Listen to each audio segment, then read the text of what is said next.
Неверојатно висока сметка за вода испорача јавното претпријатие ИСАР овие денови на 30 социјални семејства во Штип. За една година тие потрошиле вода во вредност од 1.700.000 денари, или речиси 30.000 евра.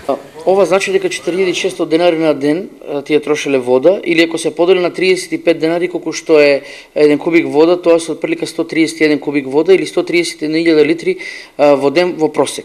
Доколку таа вода била и потрошена, прашање како од толкава количина нема последици. Освен ова, останува и варијанта на расипан водомер. Ние ги исклучивме водомерите како појава. Водата не е истечена во канализацијата, нема дефект. Туку е нерационално трошена и е пуштена по цел ден да тече. Но ваква висока сметка не ја признава никој од семејствата. Не трошиме, ние сме свесни толку, не сме будали. Ние може да трошиме нешто, да переме, да пример, не можеме валда да одеме прлави, садови, нешто така. Штедеме, која може, штедеме, која не може.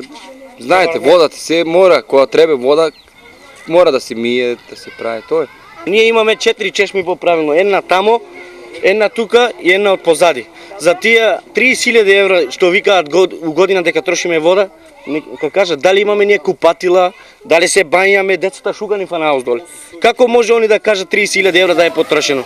Не се кажува дека таа вода, како што не приместија тука, има дефект на многу чешми, требаше ЈП ИСАР да ги направи. Што сега, односно, кој ќе ја плати вака високата сметка?